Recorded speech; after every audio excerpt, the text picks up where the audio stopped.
Je suis encore sous le charme. Je vous assure, je suis encore en pleine admiration devant toutes ces installations de lumière que je viens de voir ces derniers jours. Je vous explique. Tous les ans, en décembre, a lieu à Lyon la Fête des Lumières. Et c'est vraiment un festival que j'adore. Mélanie aussi d'ailleurs.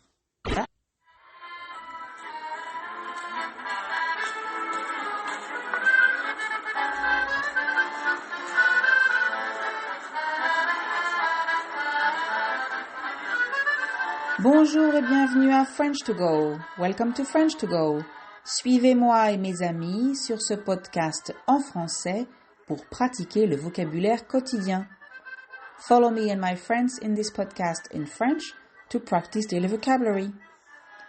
Et je vous rappelle, abonnez-vous à ce podcast. Le prochain épisode, le 19 décembre, est un incontournable. Il n'est impossible de le rater. And I remind you to subscribe to the podcast. The next episode on December 19th is really, really important. Please don't miss it.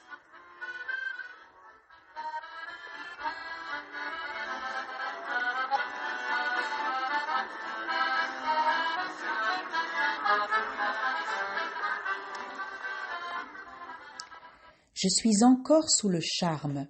Je vous assure. Je suis encore en pleine admiration devant toutes ces installations de lumière que je viens de voir ces derniers jours. Je vous explique. Tous les ans, en décembre, a lieu à Lyon la Fête des Lumières. Et c'est vraiment un festival que j'adore. Mélanie aussi d'ailleurs. Et, je le découvre cette année, Caroline est aussi une fan. En fait, ce que je ne savais pas, c'est qu'elle fait chaque année le tour de toutes les installations avec Stéphane, son mari. Mais cette année, petit souci. Sortir avec un bébé de quelques mois, la nuit, avec la foule et le froid qu'il fait, ce n'est pas une super idée. Et comme Caroline refuse encore de faire appel à une babysitter, elle a laissé Aurélie à son mari 3 soirs de suite pour aller à la Fête des Lumières avec nous. Nous, c'est Mélanie et moi. Alors, pour vous aider à comprendre un peu mieux de quoi il s'agit, je vais vous expliquer le contexte. La tradition date du XIXe siècle. À l'époque, une nouvelle statue doit être inaugurée. Ça veut dire qu'on la montre pour la première fois au public à la chapelle de la Fourvière. La date de la cérémonie est fixée le 8 décembre. Mais le temps est tellement mauvais, il fait tellement gris qu'on ne voit rien. Les Lyonnais décident alors de mettre des bougies sur le rebord de leurs fenêtres et c'est ainsi que toute la ville, et donc la chapelle, est illuminée. Ça veut dire éclairée avec de la lumière. Depuis ce jour-là, chaque année, le 8 décembre, les Lyonnais mettent des bougies, on appelle ça des luminions, sur le rebord de leurs fenêtres. Un lumignon, c'est en fait une bougie dans un pot en verre. Et comme ça, tous les immeubles sont décorés. Il y a plein de petites lumières partout. C'est vraiment féerique. Féerique, ça veut dire que c'est comme si on était dans un conte de fées, dans un univers imaginaire magnifique. Alors, depuis quelques années, je ne me souviens plus quand ça a commencé, une opération de solidarité est organisée autour de ces luminions. Ça s'appelle les luminions du cœur. En fait, les gens sont invités à acheter des luminions. Chaque lumignon coûte 2 € et l'argent est reversé à une association caritative, c'est-à-dire de charité, donc pour aider des personnes en difficulté. Alors, l'année dernière, c'était pour l'association Les Petits Frères des Pauvres, donc qui aide les personnes âgées en difficulté. En 2019, c'était pour France Handicap. Et cette année, l'argent a été reversé ou va être reversé à une association pour les étudiants en difficulté financière ou isolés. Oui, je ne sais pas si vous êtes au courant, mais les étudiants en France sont dans une situation très précaire, ça veut dire donc difficile, notamment à cause de la pandémie. Mais je vous en parlerai dans un prochain épisode. Bref, les lumignon, c'est à la fois joli et utile. Alors, pourquoi s'en priver? Concrètement, on en achète et on les dépose place des Jacobins, autour de la fontaine, et ça forme une magnifique fresque tout en lumière. Alors, bien entendu, la fête des Lumières, ce n'est pas juste ça. En fait, c'est tout un programme étalé sur 4 jours, avec des installations lumineuses et des spectacles son et lumière un peu partout dans Lyon.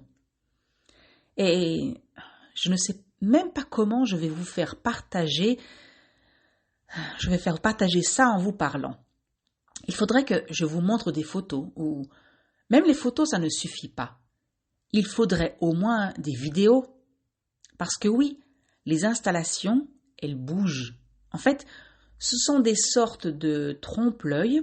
Alors, un trompe-l'œil, c'est normalement une peinture sur un mur ou sur un immeuble, sur le sol, qui donne une illusion. Et donc là, les installations de lumière font vivre ou revivre les vieux immeubles, les célèbres bâtiments de Lyon. On se promène dans les rues et on découvre des images qui courent sur les murs des bâtiments. Bon, on va essayer quelque chose. Fermez les yeux. Oui, fermez les yeux. Imaginez que vous êtes dans une rue, dans le vieux Lyon, le soir. Il fait froid, très froid même. On approche de 0 degré.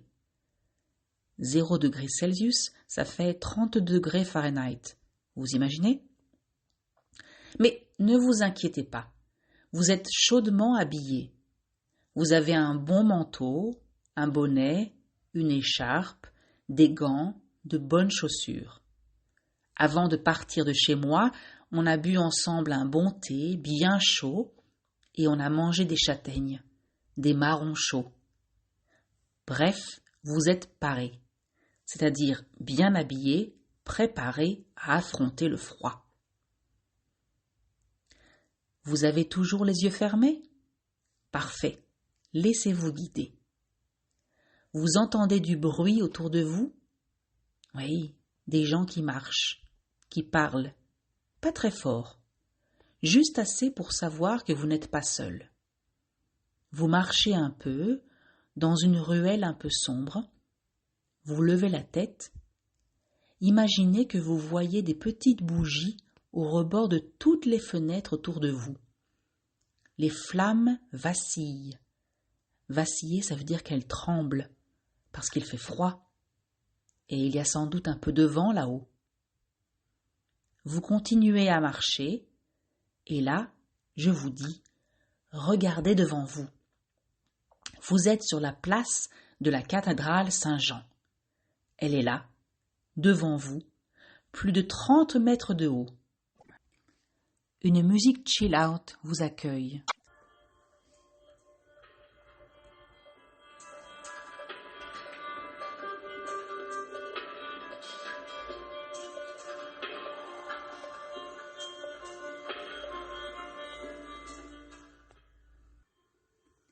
La lumière semble sortir de la rosace, au cœur de la façade.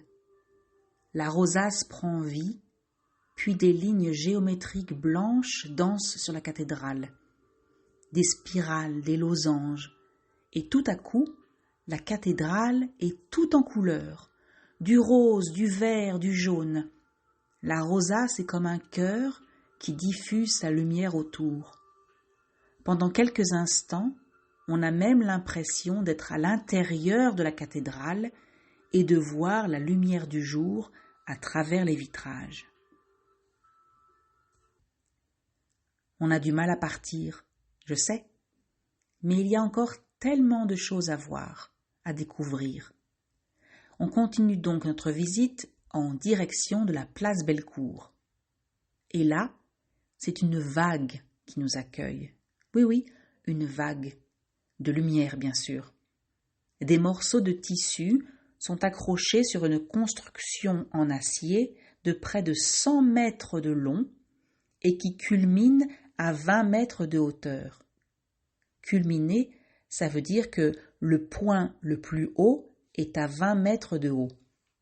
Des morceaux de tissu donc qui bougent en fonction du vent et sont illuminés par des rayons laser. Et c'est comme une vague magique qui ondule, bouge au rythme du vent et de la musique. On poursuit notre visite et on découvre la place de la République. Vous êtes toujours avec moi, n'est-ce pas?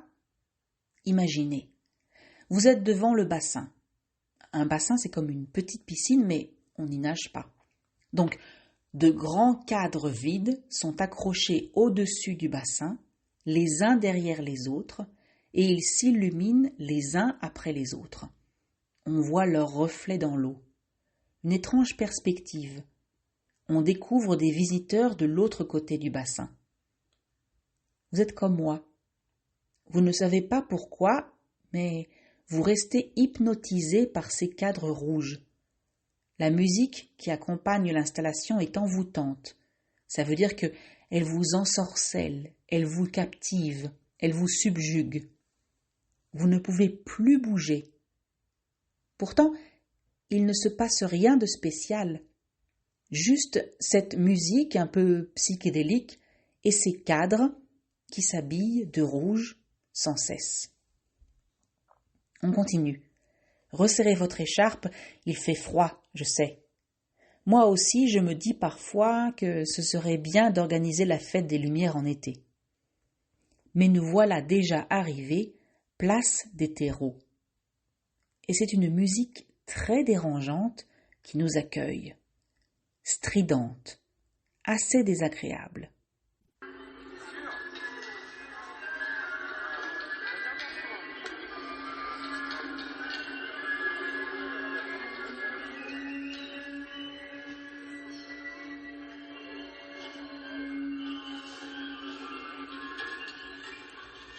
J'aurais tendance à vous dire, bon, on laisse tomber, on s'en va.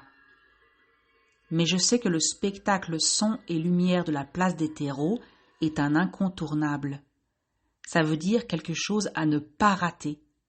C'est ma collègue qui me l'a dit. Alors on reste. Vous êtes d'accord? Parfait.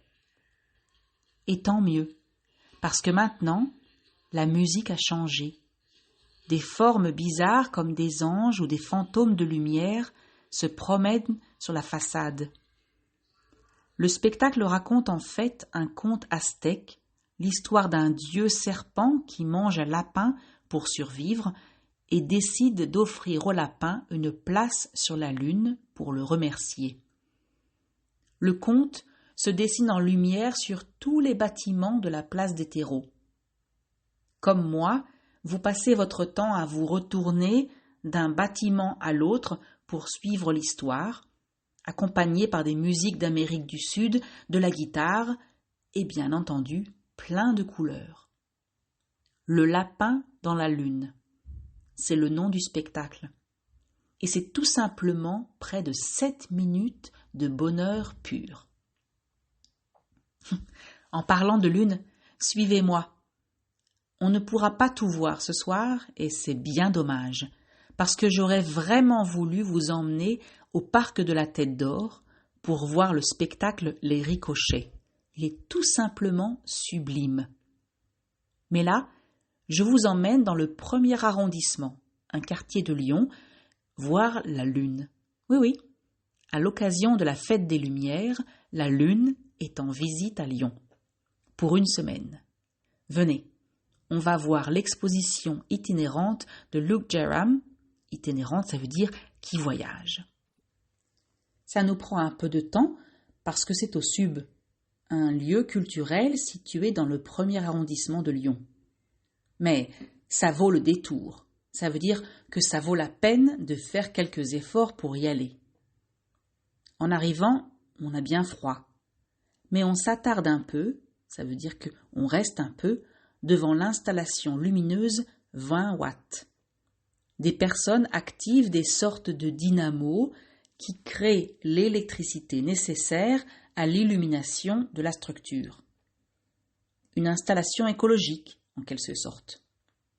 Mais poursuivons en direction de la verrière. C'est là où se cache la Lune. Enfin, se cache. C'est quand même une belle reproduction de la Lune de 7 mètres de diamètre. Et on a vraiment l'impression qu'elle est là, devant nous. On peut la toucher. On en voit tous les détails. Elle nous impressionne, elle nous envoûte, oui. C'est vraiment magique. Oui, je sais. Vous pensez la même chose que moi. Quand vous rentrerez ce soir à la maison, les mains et le nez congelés, les yeux encore éblouis par toutes ces lumières, vous aurez retrouvé pour quelques heures votre âme d'enfant, celle qui s'émerveille devant des couleurs et des lasers dans la nuit noire. Et vous pourrez dire aussi « Aujourd'hui, j'ai décroché la lune ».